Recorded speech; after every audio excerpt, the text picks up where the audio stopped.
Assalamualaikum warahmatullahi wabarakatuh. Halo teman-teman semuanya, perkenalkan nama saya Angelia Deni Damara, NIM B1183446, kelas E, mata kuliah Hukum Sumber Daya Alam dengan dosen pengampu Bapak Dr. Fauzi Syam, SH.MH. Dalam video kali ini, saya akan menjelaskan mengenai hukum kehutanan. Yang pertama, pengertian hukum kehutanan. Hukum kehutanan adalah keseluruhan kaidah-kaidah hukum yang mengatur hubungan antara negara dengan hutan dan kehutanan dan hubungan negara dengan subjek hukum dalam rangka mengelola dan mengusahakan kawasan hutan dalam rangka meningkatkan kesejahteraan masyarakat.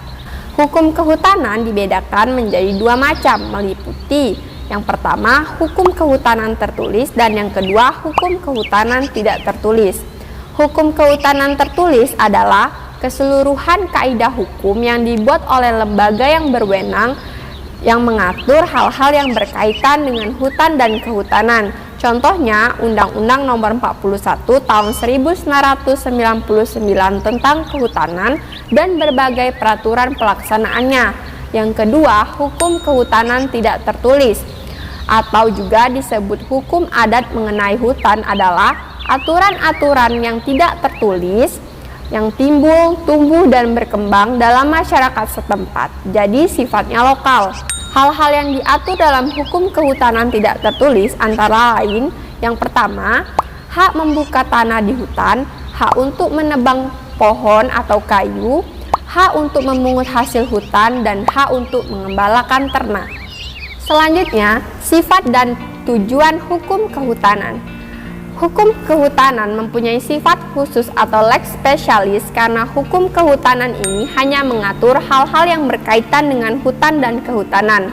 Apabila ada peraturan perundang-undangan lainnya yang mengatur materi yang bersangkutan dengan hukum kehutanan dan hutan, maka akan diberlakukan terlebih dahulu adalah hukum kehutanan. Tujuan hukum kehutanan adalah melindungi, memanfaatkan, dan melestarikan hutan agar berfungsi dan bermanfaat sebesar-besarnya bagi kesejahteraan rakyat. Selanjutnya, landasan filosofis, yuridis, dan sosiologis tentang kehutanan.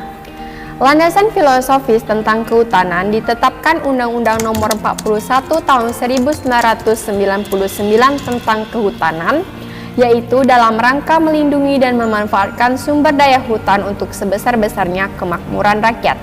Landasan yuridis tentang kehutanan ditetapkan dalam Undang-Undang Nomor 41 Tahun 1999. Penjabaran lebih lanjut mengenai undang-undang ini dituangkan dalam peraturan pemerintah maupun peraturan menteri. Landasan sosial.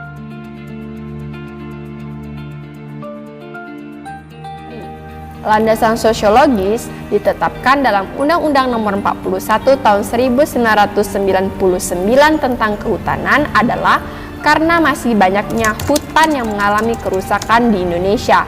Berdasarkan data pada Kementerian Kehutanan, banyak jumlah kawasan hutan yang mengalami deforestasi sebanyak 450.000 hektar setiap tahunnya. Yang menjadi penyebabnya adalah yang pertama karena kebakaran hutan, yang kedua alih fungsi hutan, dan yang ketiga adalah kemungkinan ada illegal logging. Selanjutnya, asas-asas dalam hukum kehutanan. Asas-asas dalam hukum kehutanan tercantum dalam pasal 2 Undang-Undang Nomor 41 Tahun 1999 tentang Kehutanan. Ada 6 asas yang tercantum dalam pasal ini, yaitu yang pertama asas manfaat dan lestari. Setiap pelaksanaan penyelenggaraan kehutanan memperhatikan keseimbangan dan kelestarian unsur lingkungan, sosial dan budaya, serta ekonomi. Yang kedua, asas kerakyatan dan keadilan. Setiap penyelenggaraan kehutanan harus memberikan peluang dan kesempatan bagi semua warga negara sesuai dengan kemampuannya, sehingga dapat meningkatkan kemakmuran seluruh rakyat. Oleh karena itu, dalam pemberian wewenang pengelolaan atau izin pemanfaatan hutan harus dicegah terjadinya praktek monopoli, monopsoni, oligopoli, dan oligopsoni. Yang ketiga, asas kebersamaan. Penyelenggaraan kehutanan menerapkan pola usaha bersama sehingga terjalin saling keterkaitan dan saling ketergantungan secara sinergis antara masyarakat setempat dengan BUMN atau BUMD dan BUMS Indonesia dalam rangka pemberdayaan usaha kecil menengah dan koperasi. Yang keempat, asas keterbukaan. Setiap kegiatan penyelenggaraan kehutanan mengikut sertakan masyarakat dan memperhatikan aspirasi masyarakat. Dan yang kelima, asas keterpaduan. Setiap penyelenggaraan kehutanan dilakukan secara terpadu dengan memperhatikan kepentingan nasional sektor lain dan masyarakat setempat.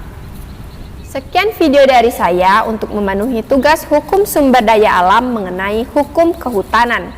Hutan merupakan paru-paru dunia. Lindungilah hutan untuk masa depan bumi kita.